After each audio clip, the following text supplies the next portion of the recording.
Good morning, everyone. My name is Samson Kandala. I'm a councillor for Shungu Ward of Livingstone. Thank you. Good morning. Ben Hector William, coming from the Ministry of Local Government.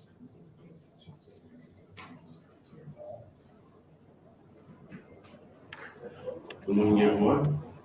Good morning, everyone. My name is George Bata, representing JCTR from Livingstone.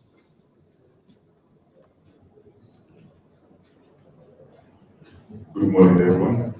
My name is Bernard Mwala. With JCTR. Thank you.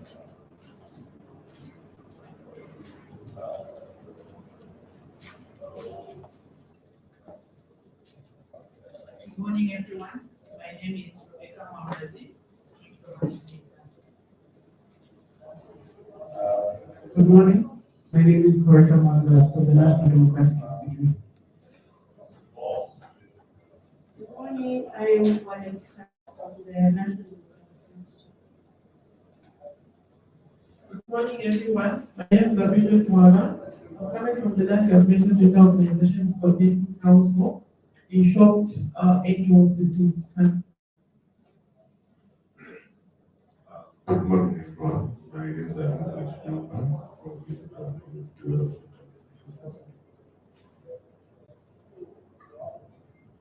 Good morning, everyone. My name is Chris Ashmolokwe. I'm from National Assembly and Chekman. Good morning, everyone. This is Annie Manuel from UNCLOS. Good morning, everyone. My name is Elvis Chibuka from National Assembly. Good morning, everyone. I am Willa Zingler from the Assembly.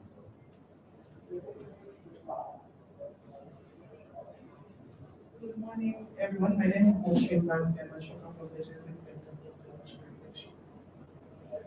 Good morning, everyone. My name is Brenda Hara. I'm from JCTR.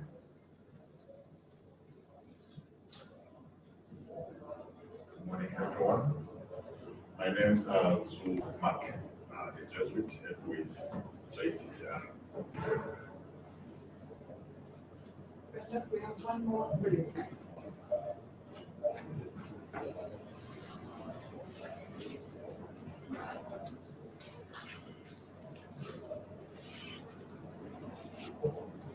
Good morning, everyone. My name is Shungu Ward from Livingstone.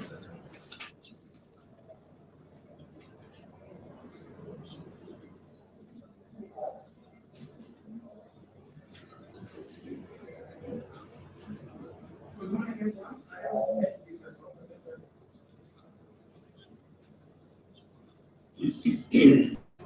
Thank you so much, everyone. Just a few housekeeping announcements. So the restrooms are right when you walk outside the door. You'll be able to see the restrooms. There is Wi-Fi around the room, if you're able to see. And there's also hand sanitizer that has been placed just at the door there that we can utilize. Thank you so much. At this point in time, I would like to invite Mr. Geoffrey Sizala, the Business Development Manager from Action Aid, to give us our opening remarks.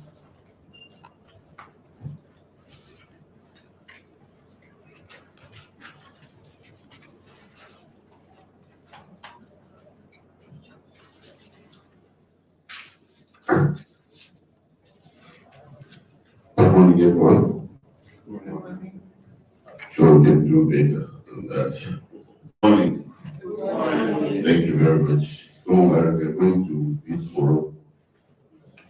I know we have so much anxiety.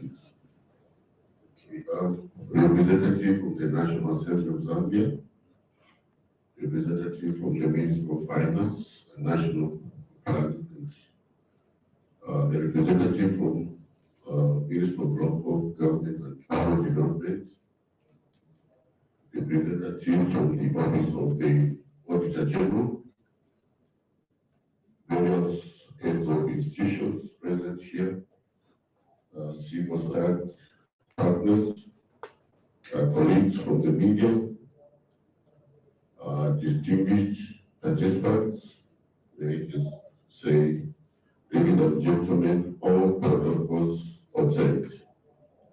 So this morning, on behalf of Action Aid and JCTR, I wish to say good morning to each one of you. I extend a warm welcome and also express my gratitude to all distinguished participants gathered here this morning. We are honored to have representatives from various sectors who have shown their commitment to promote transparency and accountability, especially in issues around public resource management.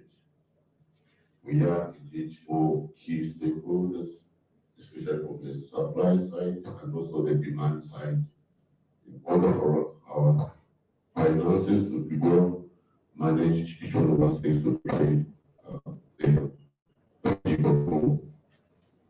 Today, we gather to reflect on the project titled Enhanced Transparency and Accountability in the Public Resource Management has been implemented by Jesuit Center for Theological Reflection with the support from Action Aid Zambia. This partnership has demonstrated the power of collaboration in driving positive change and also ensuring welfare of our communities, especially in the project site. Shungu Ward of Livingstone is enhanced. This project has really ensured that key stakeholders, especially in the rural areas, are actively participating, as you'll be able to see today when we make the presentation. Ladies and gentlemen, one of the noteworthy enablers during this project involves the collaboration with the community conducting public expenditures on the continuous development funds. The community-led approach not only provided valuable insight into the impact of this project, but also underscored the significance of involving citizens in the oversight of public funds, which is very, very critical.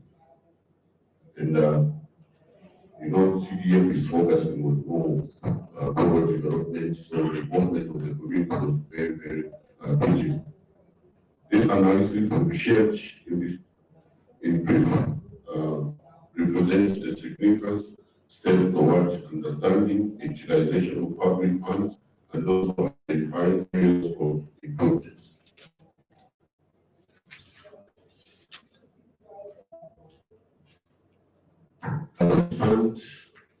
At the juncture of the project or vision, it becomes imperative to reflect on the milestone achieved, resonate, and most importantly, the information that generates through our collaborative endeavors. This forum serves as a platform to disseminate this valuable knowledge amongst the diverse alliance of stakeholders.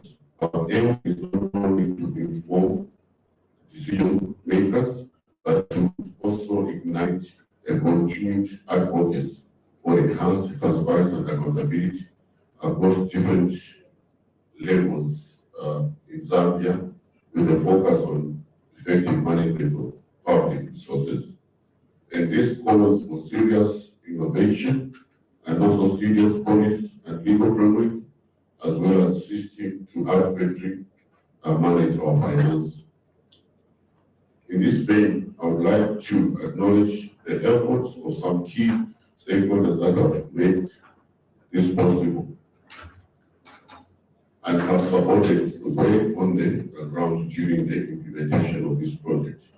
Among them, the National Assembly of Zambia, the Office of Auditor General, Ministry of Finance and National Planning, Ministry of Local Government, Rural Development, and representative of Shungu Ward, both those present and those who are not here but about at home.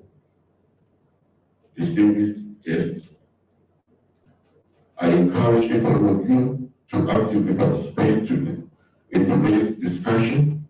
Your insights, questions, and suggestions are essential in shaping the directions of our efforts. Let us engage in a spirit of collaboration, seeking common ground, and also working towards shared goals.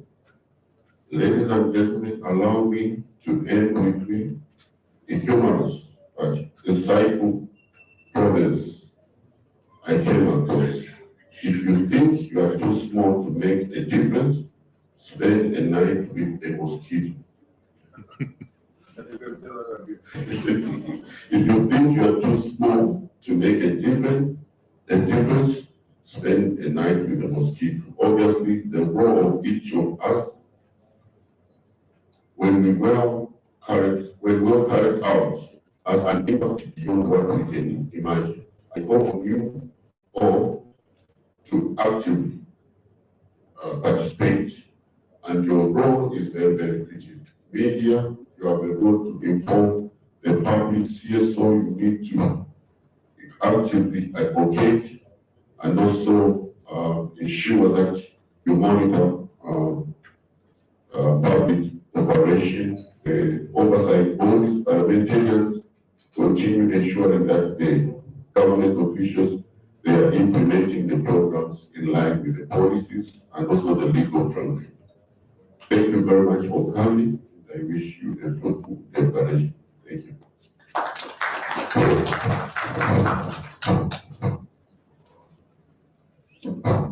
Thank you so much, Mr. Joffrey. Indeed, we all have a role to play in this discussion, this advocacy work. And it's for this reason that we invited various stakeholders to share our experience in our working with Shungu Ward, but also hoping that other stakeholders may also be able to share their experiences in their various operational areas. So I think this will be a good learning platform for everyone. Moving on to our next agenda item, I would like to invite Ranama Zulu, SJ, to share with us a presentation on the key milestones for the project that was being implemented in Shungu Ward.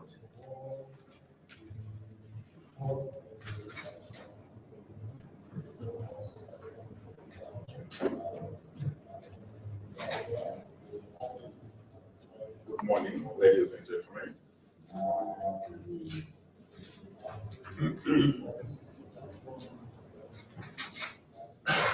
So as introduced, my name is Zulu Mark. I belong to the religious congregation of brothers and priests, which stands for the J in the JCTR, Society of Jesus, better known as Jesuits. Yeah, so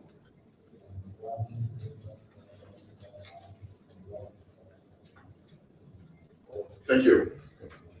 So the background to the first slide is a peatland tree in Shungu Ward, in the area called Victor's area. I don't know how few have been around that place as you go down to Mukundi village.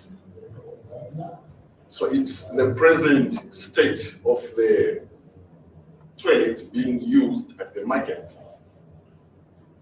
This one. But just the other side of it, there is an ablution block which JCTR recently conducted on a social audit to try and find out what could have led to the stall of the project. And that was one of the results of the PEX, the Public Expenditure Survey, which was conducted in November. So this particular social audit was a result of the PEX. So the other side, where this ablution block has been installed for 5 years, it was begun in 2018, up to date. It's not been completed. So you may understand the importance of us engaging, okay, as stakeholders on matters of transparency and accountability in public finance management. what could have led to such a thing happening. Very critical discussions for us.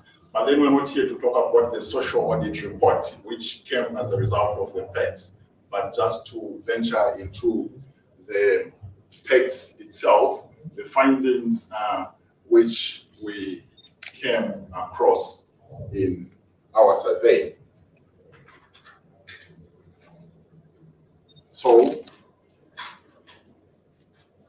projected is what will shape this brief presentation.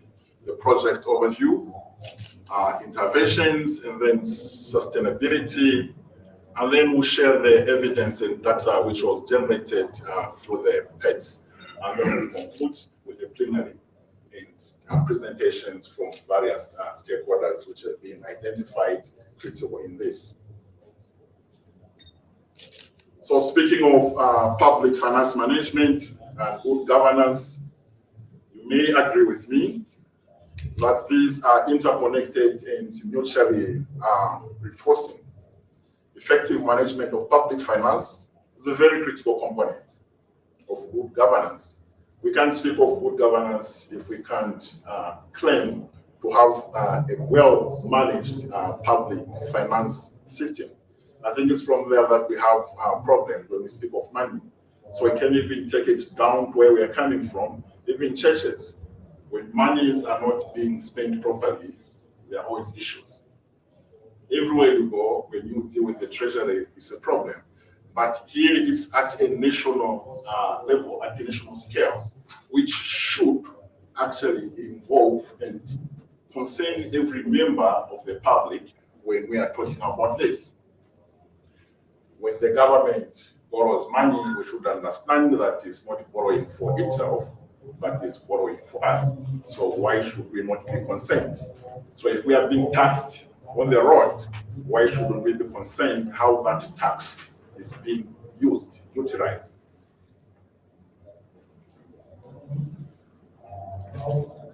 So this project, partly it was conducted in Livingstone of Shungu Ward, but that's not to say we never covered other parts of the country. We're in Solwezi as well, where this was being conducted.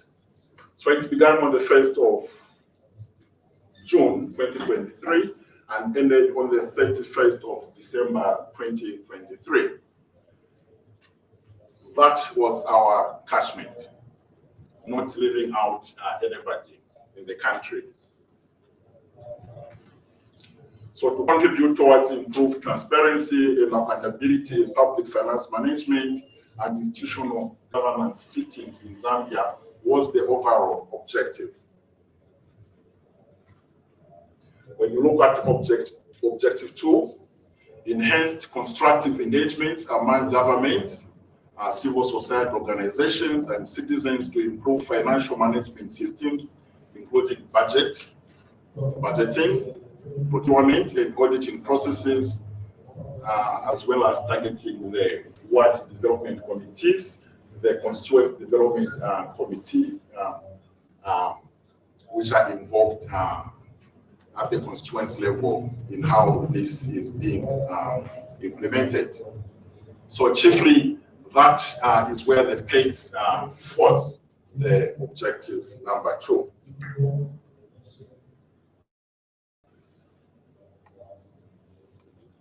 So over time, through the implementation of this project, we've endeavored to build the capacity of our identified beneficiaries and right holders by offering training. So it may be of interest to you that even the people who were involved, the data collectors in the PETs, were the trained community members of Shungu. That's after the training which was given to them by JCTR.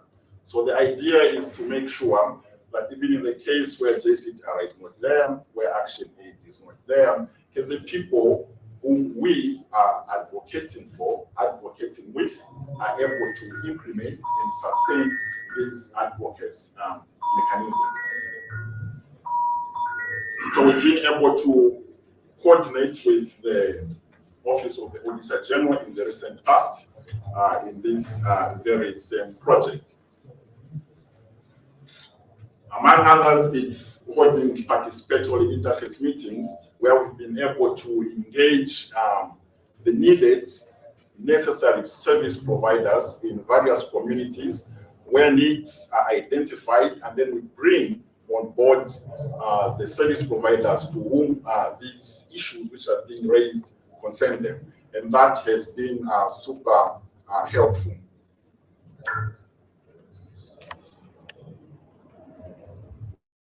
The stories, it's in somewhere village in the same one, Shungu, where after the successive training, community members led by the ward development chairperson and 2 village men were able to put up meetings on their own and try to find ways on how they can better their communities. That was one of the training meetings which we conducted to try and build capacity for the local people.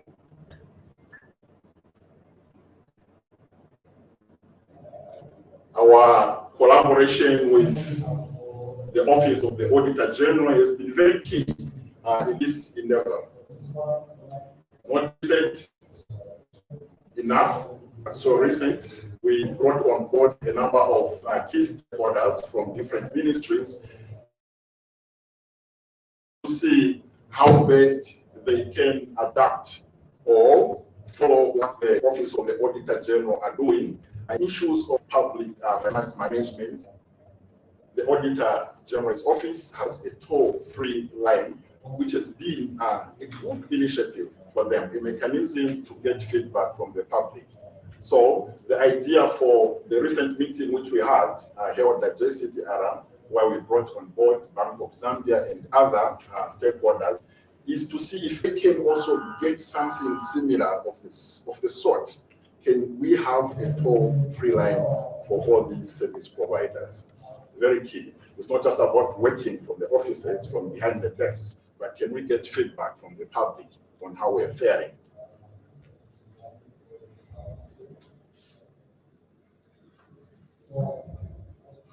To ensure the sustainability of this project, strategic stakeholders were identified and brought on board.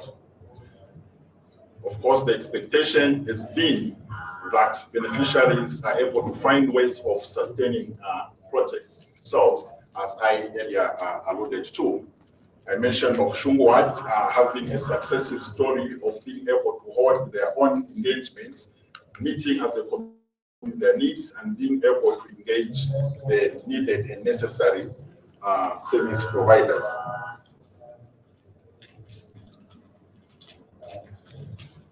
That was the group after the first meeting, and they were able to put down on paper their deliberations. So you see that knowledge is very key, that we all need to take a part in informing the public. Background area we are coming from, and it is our duty to be able to inform the public. It's a very interesting picture for me. There is a health provider trying to screen a granny and the grandfather there. But they think it's a gun, they're scared because they're not informed what it is about. It's very touching. Granny is in tears. Papa is even sweating. Why are you raising your hands? This is not a gun, but a baller screening kit. The power of knowledge. But if the community members we stand for, we are advocating with and for, are not informed, where can they begin from? To make them realize that even the small token they pay on the market street in Soweto, in Shungu, Victoria Falls Market, that goes to the National Treasury, and that should be accounted for. So that's very critical.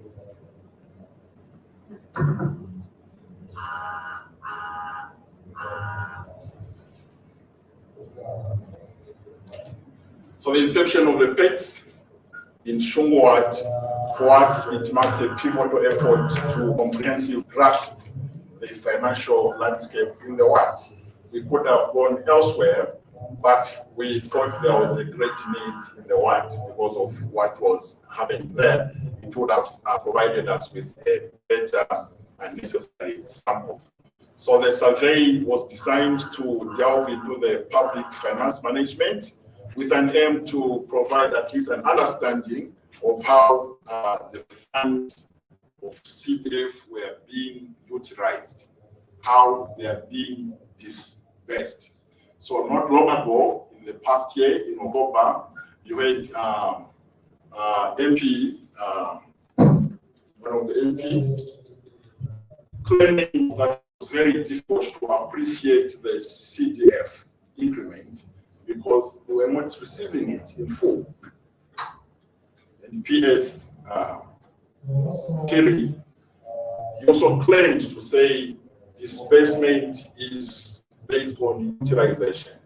So if you're not utilizing what you have, then you can't receive more. But here is the claiming that him and other MPs were unable to get hold of these funds. So that also marking it key for our survey.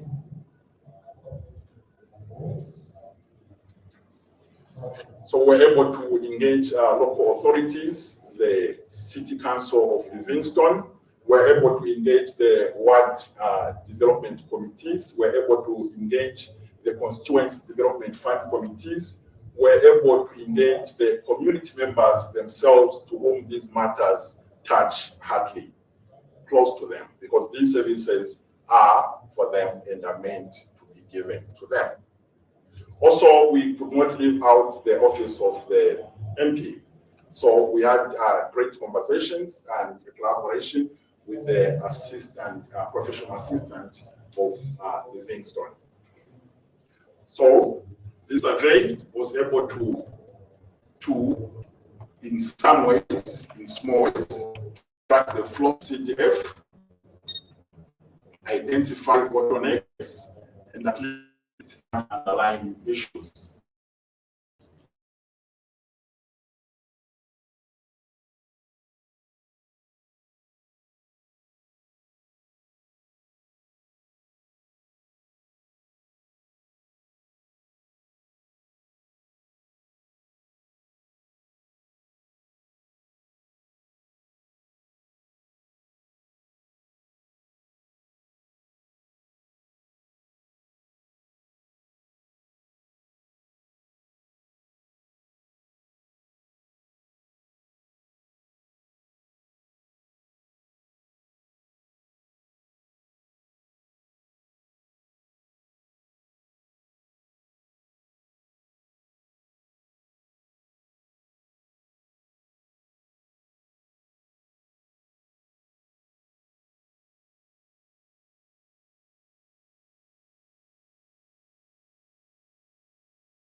what was happening regarding the disbursement. So there was little awareness about the disbursement of the funds.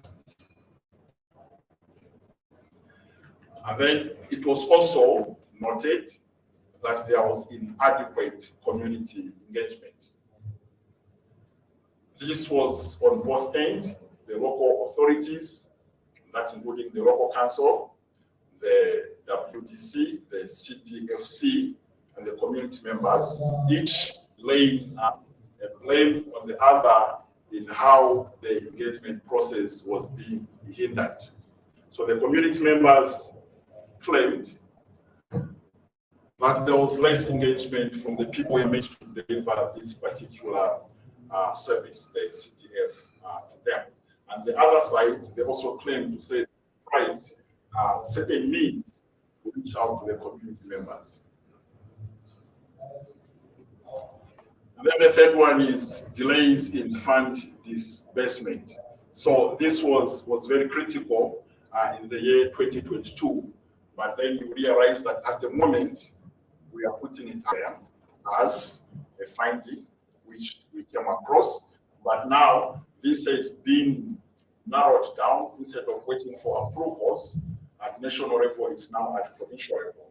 So we hope that such a mechanism, with government working towards that, it may be better utilized effectively and easy the slowness in the disbursement and approval of applications.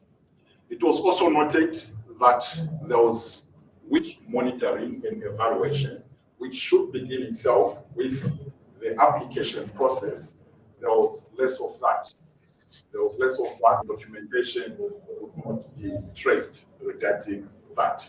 So beginning from the application itself, coming to the disbursement itself, and the implementation of the activities of which it was there that we're able to identify the need to carry out a social audit on the ablution block in Shungu Ward at Victor's Market, which was very helpful. Competing needs against limited resources for the constituents and the district at large. It was realized that the needs were thought or sought not needs in some parts of the district. Where Shungu Ward felt that there was need for this, there was need in some other parts of the district. So that caused some friction. We'll cite an example of where Shungu Ward needed to take care, claimed one of the ablution blocks in the other areas of the ward. But another ward in the district was in need of a grader, and the grader was purchased. One grader. That was in need at the time. So, can we question that or not? So, basically, these are the key findings arising from what we ventured out to do in Shungu Ward.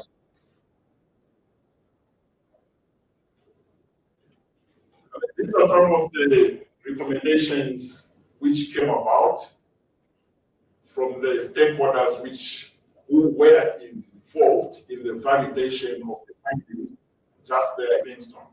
So after the survey was conducted, we still needed to bring back the stakeholders who were involved in the process to validate these findings before we can share them at national level. These multi-stakeholders are engaged. And these are important recommendations coming from the people themselves who are meant to benefit from this CTF. Streamlined disbursement procedures came out strongly. The need to simplify administrative processes and reduce bureaucratic hurdles. So that if you follow the Auditor General's report, it speaks strongly as the need to be able to simplify the whole process. And then eliminate unnecessary paperwork and approval levels. I think if we are truly to make proper change, we should be able to meet the needs of the communities we are there to serve, and not them necessarily conforming to what they are made to serve. So if we are able to give to somebody who is deaf, should they conform to some structures set up a long time ago without having those excluded in that? No, there should be some flexibility in that. We have a number of illiteracy levels in Zambia today. That should be a factor to be considered as we look at these findings and recommendations. And then strengthen capacity building. So this is for both parties, the local authorities, as well as the community members. Very critical. So some community members felt that there was actually less training and empowerment for people who are meant to give them the service regarding the CTF. Also on their end on how to proceed about it. Enhance their skills and knowledge related to fund management administration, which will definitely result from that. And foster transparency and accountability, the need to implement robust financial management systems to track and monitor fund disbursement. This is key and critical in the Auditor General's report. If this can be done at provincial level or district level, then we'll have a sane financial management system. It's very saddening when you look at the CTF report from the Auditor General's report. There was less, if not completely in some cases, like documentation of the funds which were being received.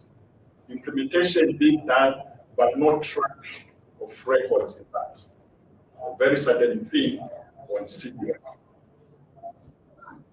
Be able to establish transparent mechanisms for reporting and publicizing disbursement information. So if money is dispersed, could there be some mechanism where community members can get to know that such and such amount of monies which were approved for a particular project have now been raised? It would be easy for an ordinary grandmother, my mother, to be able to follow up on that, because she has the information that that money came out instead of just like this money. So if even at disbursement level, it could be that mechanism for the community to be informed that it has occurred. Then be able to conduct regular financial audits to ensure compliance and accountability. It's interesting that most of these mechanisms are in place, but underutilized.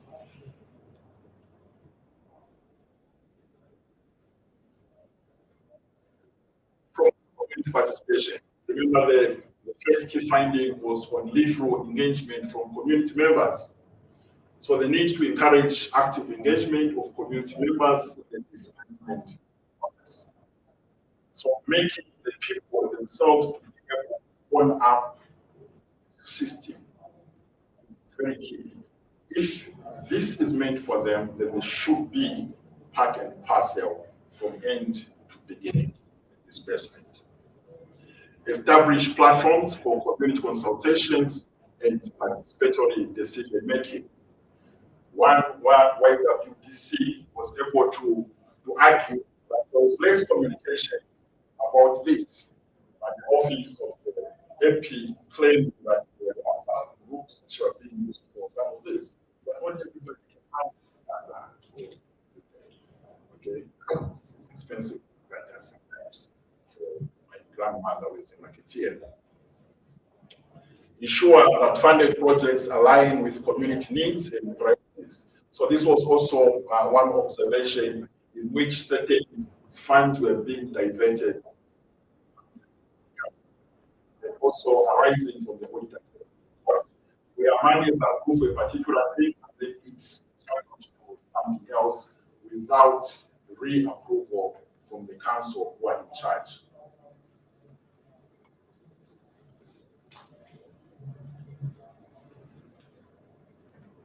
Can't be emphasized. Enhancement of monitoring and evaluation. They need to strengthen monitoring and evaluation mechanisms to be able to track project progress and outcomes. So if that can happen, then we'll be able to be talking about the simple ablution block which stored for 5 years. We may say the government, but still there are people who are affected in government who are able to pick it up at some point when that happens. So if we can track project progress, we won't be talking much about these issues. Conduct regular assessment to identify issues and take corrective actions. Also, the need to involve members in the monitoring progress to improve transparency and accountability. So there was a claim in the same social audit which we carried out where the community members felt that they were actually monitoring distance, dismissed in the validation meeting to say if there was no feedback being retained or formal arrangement, then that disqualifies as monitoring from the part of community members. So there is need for them to be able to be engaged.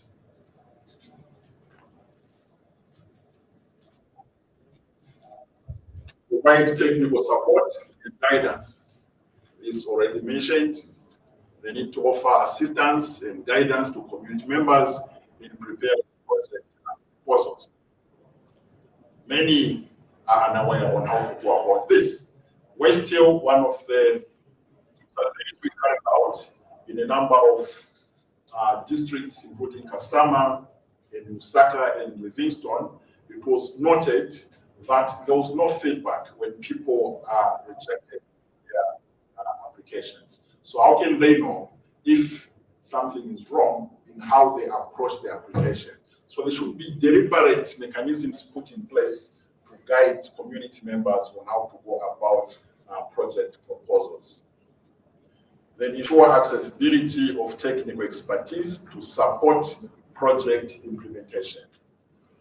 If members are able to own up to what is happening in the world, in their communities, can there be some expertise, okay, deliberate ones being put in place for them to access as they monitor the activities being implemented. Facilitate knowledge sharing and capacity building initiatives.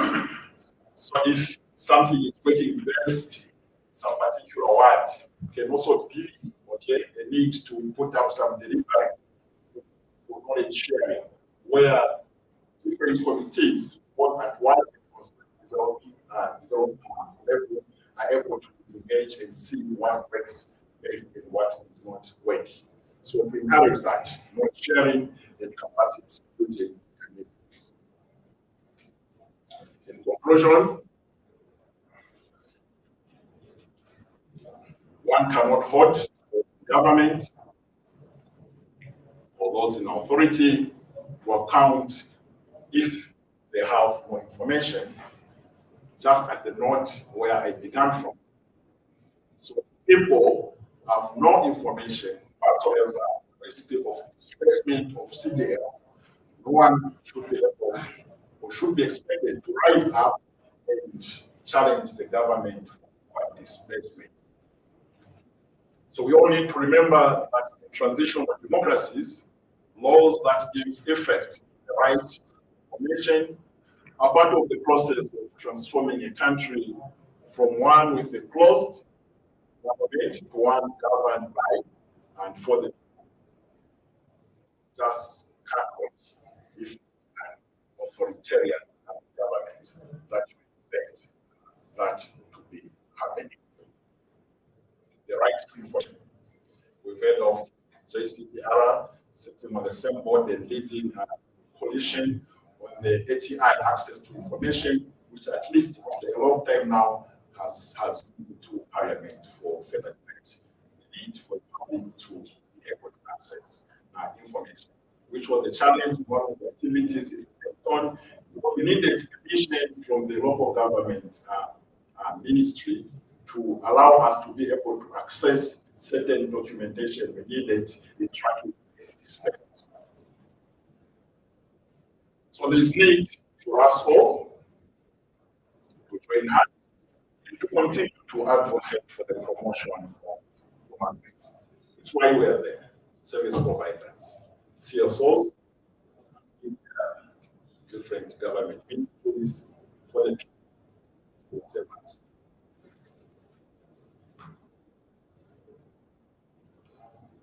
I mentioned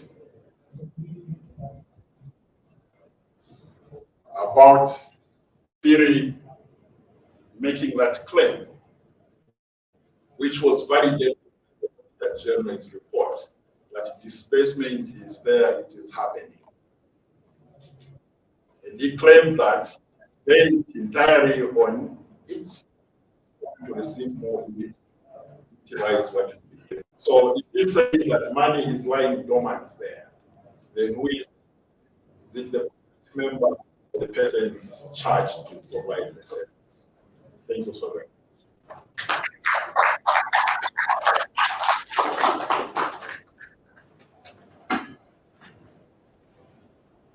Thank you so much for that wonderful presentation. We can give him another round of applause. Thank you so much. I think now we'll open it up.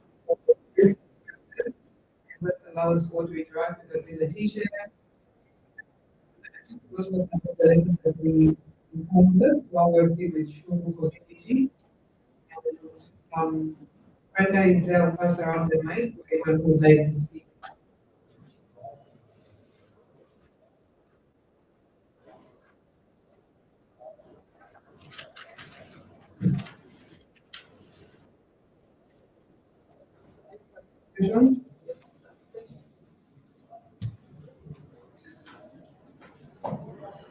Thank you very much. Just a small number on the. I cannot agree more with the who work with the Zusa. Apparently, the local government accounts committee is sitting down to consider the Director General's report on the utilization of the Constituency Development Fund for 20. It says there is a lot of trouble in the utilization of this fund. Just want to seek a clarification on there were competing needs, like he says, two words in this survey, and one of the contentions was the provision of the grader. I was wondering, is the grader supposed to provide for each ward, or is it for the whole constituency? If there is one grader in the constituency, is it not supposed to service both? Why should there be a problem? Thank you so much. We can have two more questions. So we'll have the first round where we'll take 3 questions and then we'll proceed. Thank you so much for that elaborate. For me, my interest is on the aspect of more pregnancy. I don't understand why the government has had to increase the CDF, considering that there is more uptake. If we bring it home, I'm coming from an organization where we are directly involved with beneficiaries, because for us, our main interest is that we are able to see people living with disabilities, the girls, the women, the boys, and other marginalized groups out there. So if you go in the communities out there at what level, you discover that I can give an example of the beneficiaries under bursaries and skills development. You discover that so much money has been invested, but we do not have information which is really depicting how many of those boys and girls are actually utilizing those boundaries that have been displayed by the government. Most of the time, those people are not even going to school, but where is that information to be depicted? Because it's one way to dispense, it's one way to dispense the finances, but there is also another thing to ensure that those resources that we have invested are optimal utilized. Thank you so much. That's my question.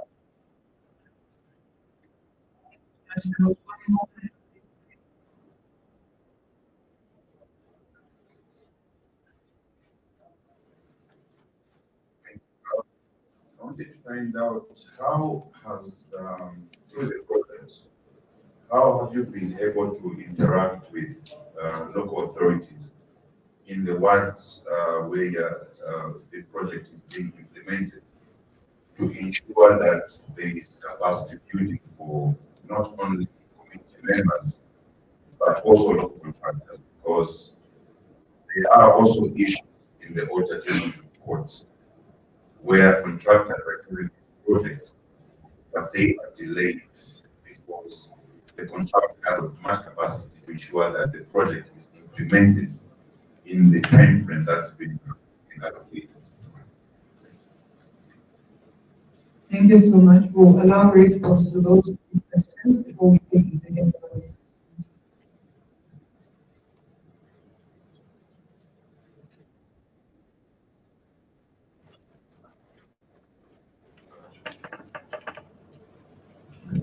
Thank you so much for those questions. We'll just provide feedback. Once again, my name is Muti-Stakeholder from the Jesuit Center for Mark, who also had a voice. Maybe just to reflect a little bit more on Shungu Ward. The status report from the Livingstone City Council 2022 had 45 projects. One project was allocated to Shungu Ward, this was the water recirculation and rehabilitation at a particular school called Capacities. I think as Brother Mark was making the presentation, he spoke about the people's area. So children have been using the pediatric for a very long time, to the point that abortion doctors say, but when you look at some of the facilities close to this school, you have the newly opened practice on group, you tend to see the context being in the hub, being in the toilet, but the one itself is quite far behind. But also just the knowledge to understand just what we really appreciate. We talk about the white sitting in the middle of national park. One challenge that the community is faced with is human animal conflict, issue of elephants. Even if they found the garden, you tend to know that the I mean, if you go an elephant here today, what would be the issue? Right? So the concern is to see how they can protect their home, protect education is not something that's going to be very close to do because you tend to know social damage to underscore in terms of beating me. Livingstone constituency has 17 wards. So even from the side, we're just looking at one project actually sitting with this within the area of Shungu where this project was being implemented. And this is a challenge that so many other constituencies are facing. You will find it's one constituency with X amount of wards. Some of them, it's one constituency, rural, urban, all those dynamics really need to come into play. So that's the point that we want to understand. Of course, the grader is used for all the wards, but the lead itself has to be related to a particular ward. So you need to note that while it might be important for a different one, they need to improve roads, they could be in the area where they agree issues. It may not be the priority, but another one is based on the advantages. So just clarify here that we should be able to understand. In 2023, even where Shungu Ward would have had a target project, I think the other, I would not call it a challenge, but I would say it's twofold, and I would like to there are times where we have to directive because to respond It's not that the issues are not important, but we tend to want it does take away from one particular community. So for 2022, we had the one project that was costing about 300,000 kwacha from the project was completed, but the challenge we had was with the commissioning. So that's another advocacy issue that we could obviously. There are times where we complete projects on time, but even for the community to benefit, it does take a while. Apologies for the lengthy mention. I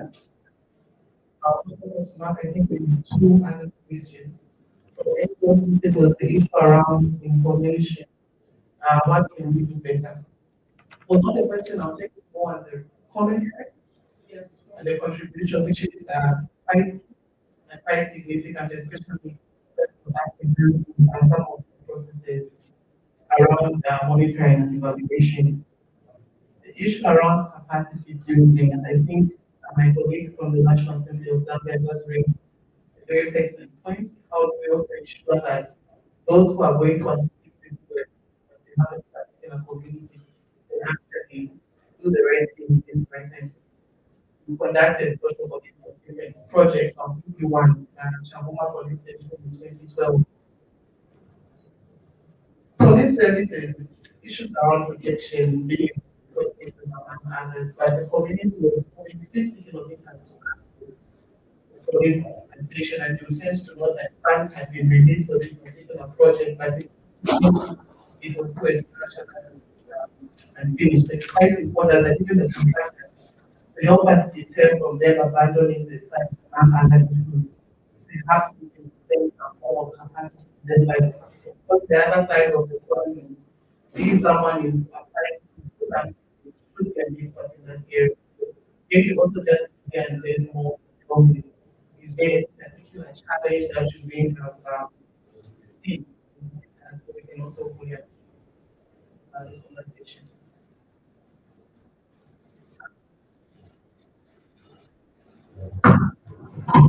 Thank you so much. There were a few other hands. We can take another round of questions.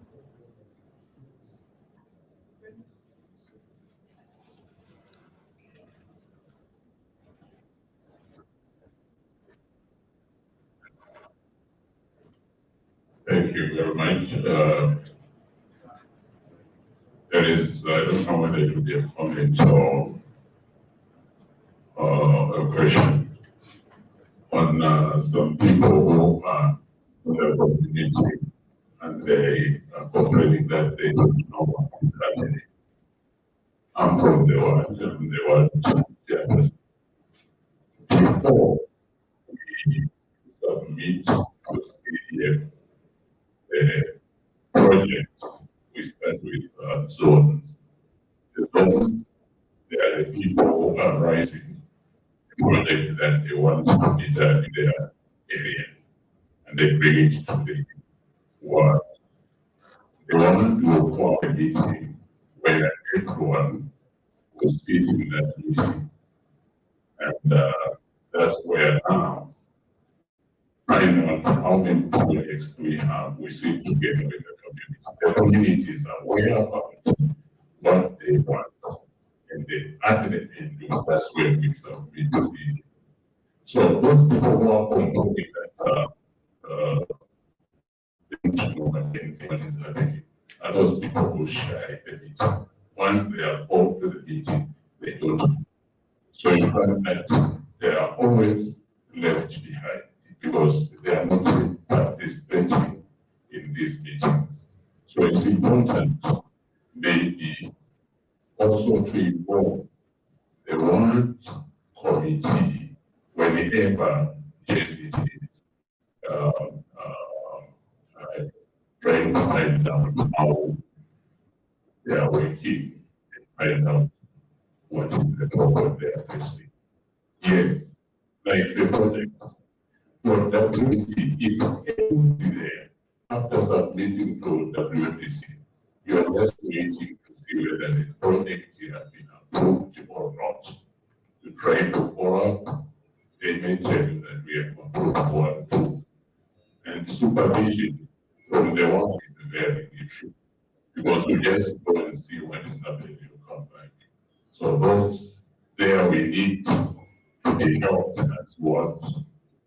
People so that we move, we work together, we know what is happening, and also the contractors should report to WPC so that the community is aware that it's happening there. Thank you.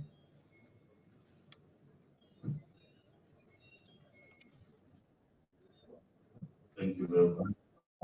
Yeah, I have to just make a correction, a comment. It has been taken wrongly. I think this is countrywide where there are presidential directives. There are no presidential directives anywhere.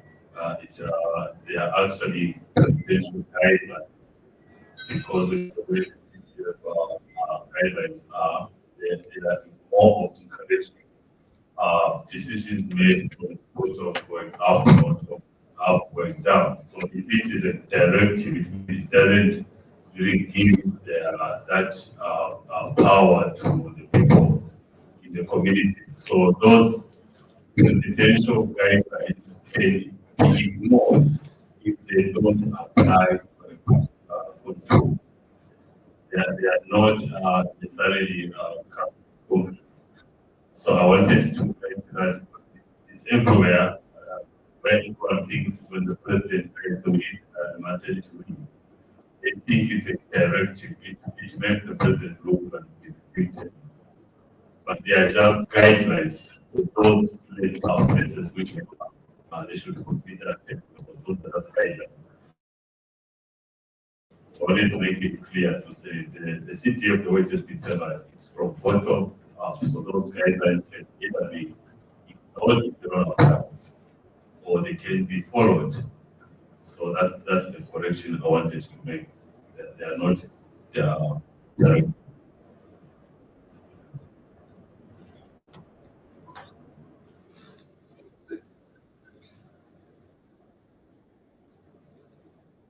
Thank you very much for the wonderful.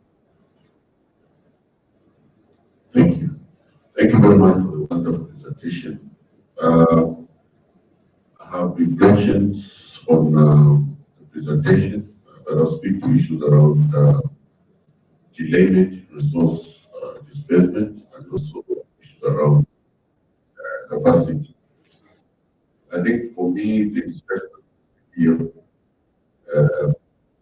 we cannot discuss about relation to the decentralization itself.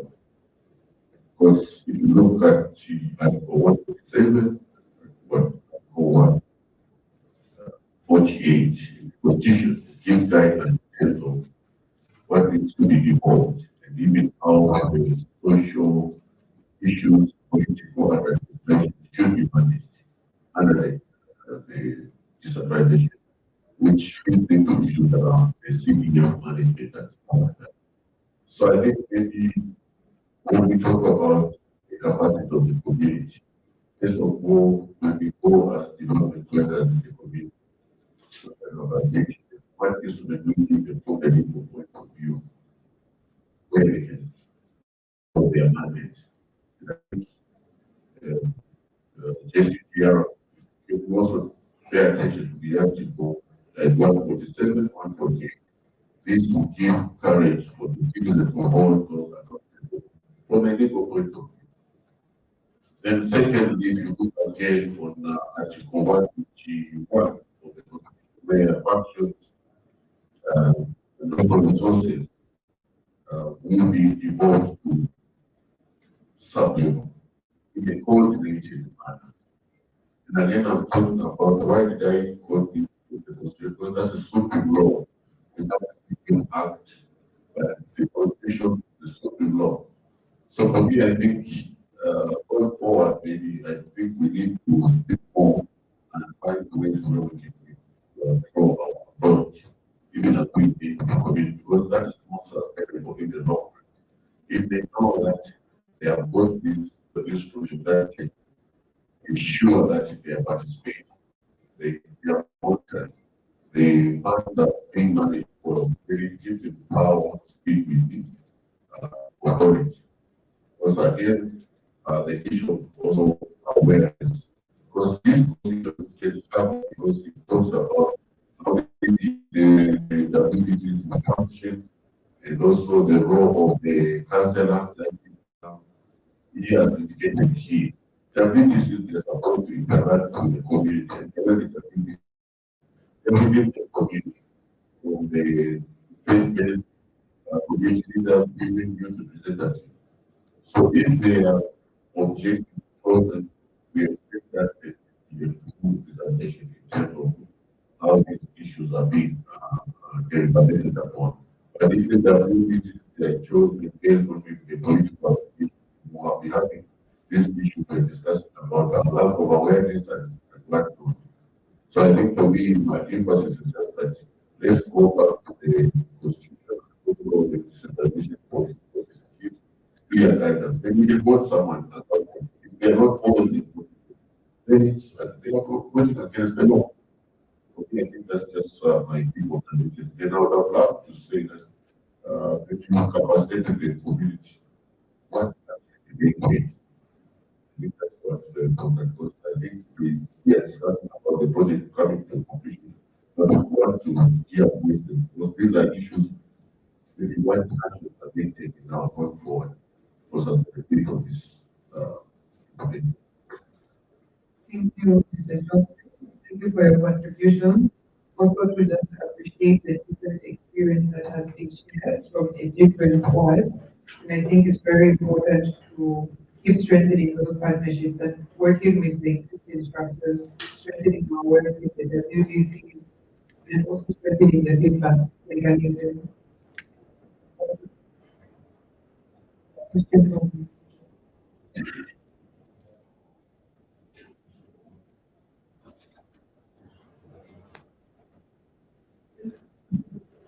Moderator, maybe just to respond to the question from Mr. Susan, actually, of course, the project in nature was very short. So what we tried to do beyond building capacity, how do we link it to the local structure? Because we are not doing the sustainability aspect. The action itself is ongoing. We see the community for this project. In terms of picking out some of the issues that have not been taken up, can still be tabled among other things. So these are some of the monitoring and evaluation that will be taken at the center at the time that we are reporting and reporting. I think it's quite important to really appreciate that these are processes. And also just to agree with the from the council, as we conducted the first survey, one of the responses that came from one of the committees was that 2023 plans have got to process terminology. We appreciate that. I think the bigger point or the bigger initiative that we take from the submission that we made is how do we also continue to build capacity. I think that also talks about conflict of courage. How can people know that these resources indeed are theirs and can decide? How can government officials also know that they have the role to play as far as ensuring that they deliver for people? Really, it's a journey that we have to continue on together. And I think there was another comment that spoke about sometimes the issue is not the department. Most of the time, sometimes the citizens who don't want interest, who don't find these issues important. Perhaps the focus is on different things. Another response that we can raise is that we could share around development projects, there really wasn't much interest. For some, the interest was why it's going and how do I develop an individual, not so much what would the community do. Maybe I did cross the road, I'm not affected by different issues. Development journey, maybe just is one that really requires joint effort, continuous effort. We may have stopped working on this particular project, but how do we this particular agencies? How do we continue to keep our community members actually interact with activities? So I think that would be the comment and the response to the question that was asked. Although moderator, I have a submission. Yes, please. My own personal reflection, apologies, I think today this topic is very close to my heart. There was an article that is, I should have been Times of Zambia on the where that was talking about realistic financial growth and how Zambia had gone between 2010 and 2012, 8.8 billion US dollars. And most of the activities that were cited was tax evasion, of the mining sector, urban urban, office shifting towards tax havens. I just thought it would also be something that we begin to interact with. One thing that we have seen, even while CDF of course has grown in terms of scale, there are still various challenges where different people remain behind. And even the debt issue we cannot ignore. How do we also begin to ensure that even through initiatives such as the Office of the Agenda, we're able to close the leakages? Because once we do that, this will help us have the resources that we can also divert towards the various development projects. So mine was just approach to share. Perhaps these are areas where we can begin to collaborate more and see how we do more. They may not be directly related to the project like we are discussing. But these are all things we can harness and safeguard sources that are scarce in nature and direct them towards initiatives. Thank you. Thank you so much. Before as we get ready for our tea break, are there any burning contributions or questions?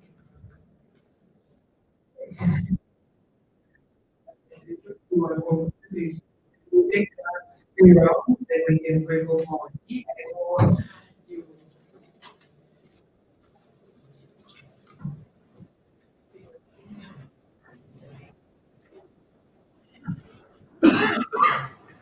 Thank you.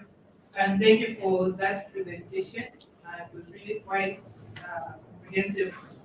I just want to make a small contribution. I want to make a contribution to what as part of the recommendations that came. There is that for training of local authorities. So I was thinking that in the lines of capacity building, there's also the need to include the kind of legislations, frameworks around CPF, for example, the guidelines and also CPF. I say so because I think this is one of the challenges that has been experienced in other parts of the country. I'll give an example of Nakoni.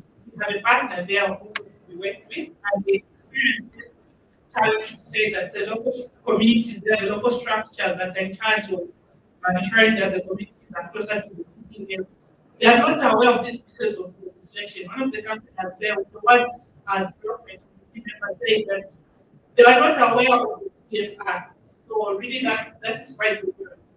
I mean, if these local structures do not understand these pieces of legislation, then really it's a challenge for them to work with the community in implementing the CDF for the well-being and uplifting of these community members. So I think the issue of building, this also includes these important pieces of framework that we have. So you can pass it. All right, thank you so much. Just want to appreciate the presentation that was made. And initially I was inquiring when this was posed.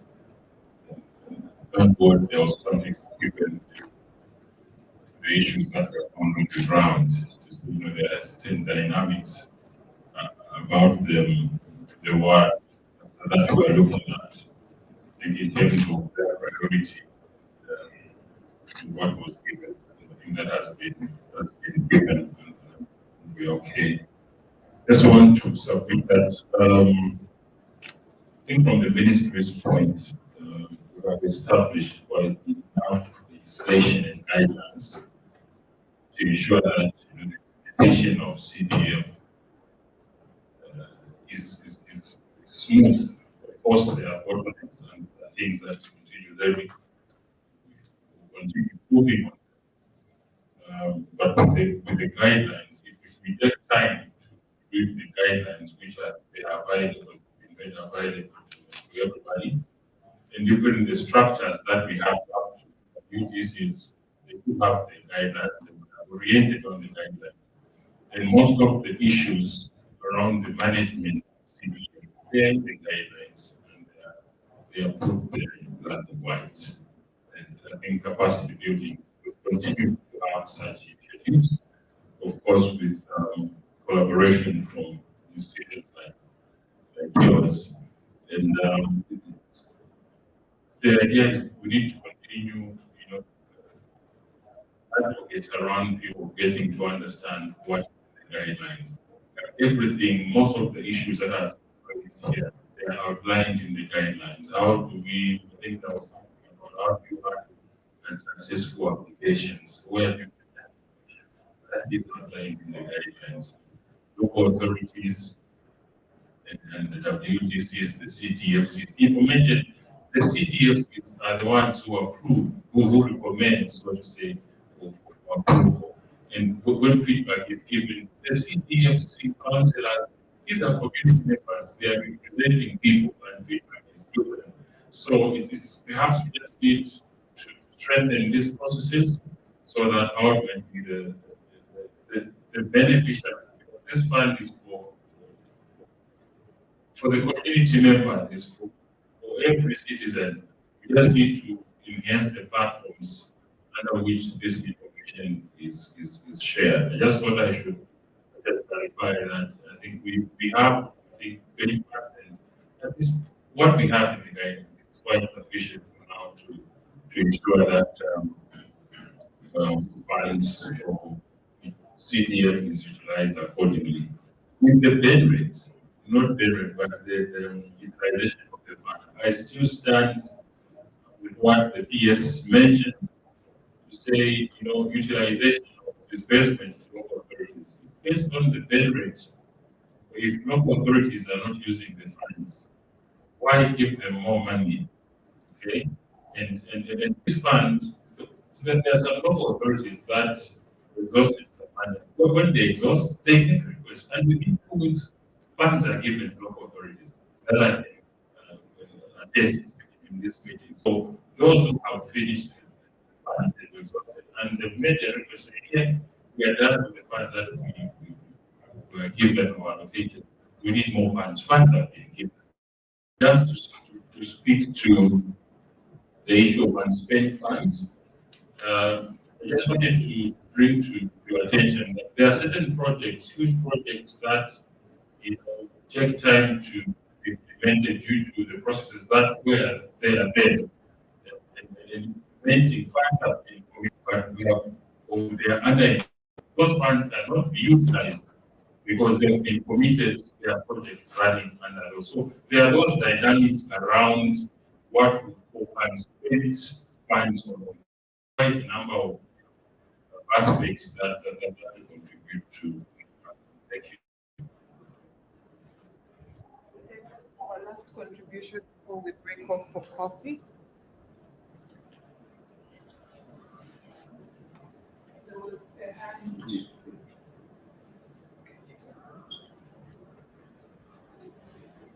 Yeah, I want just to refer to the issue of sustainability. What after the project, what next? I think I'm from Livingstone. I think there were some trainings. One of the trainings were public finance management, social accountability training, and also we produced the money. And also look at Article 205, and also look at the policy of the Budget Planning Act to the community. And also on the social accountability, we come up with the tools of the community scorecards. So what happens now is that at the end of the project, the community now, they can do budget submission. Sometimes not everything can come to the CDF. They can also try to propose, like this time around, I think there were some issues which they want to propose in the budget submission. Then also the other issue, I think, government. I think what has come up much is the lack of motivation for the WDCs. Shungu, the word is too fast. When the chairperson, she's about 11 kilometers, the other zone, and so on. So I think there's a need to look at how do you support these WDCs in terms of movements. You find this time around, they have caught some application, and the deadline is January. When I was engaging with her, she was saying, so these are the things why sometimes we need to look how can they be funded on this one. And the last thing is the issue of information. I think what we have noticed is that we are ongoing. Okay, we look at the CDF policy, which is current now. Through the CDF committee, they were supposed to be going the community, the public health system, announcing. But what we have seen is they only announce when they are trying to apply for application. After application, the phone hands. So it's an ongoing information. Sometimes also timing, find that they go to the community where people are going for work, going to sell in the market. So there's a need to have just an ongoing. And also, we did train them how to apply CDF using the application forms for the community projects, for the bursaries, and also the other is for empowerment. So that is also sustainability. So now they are very much aware, and also how they do now, we have established what we call community watch groups. Okay, so through the traditional leaders, and also from the BDCs, they have got some zones where they have established what the community watchdogs. So they are aware, they go to the council, to get information when the time can they apply for community projects, when they can apply the loans, when they can apply for cooperatives. So that is stability. Whether the project is or not, I think we are very assured with this social accountability. Thank you very much. Okay, I should contribute on that one. Thank you. Thank you so much. And I think I would like to close us off at this point. We can have some of our questions on the next discussion after the coffee break. So we're breaking off at 10:40. We can be back by 11:15. Is that okay? Yes. Please guide us with where the tea break is. He's just arranging this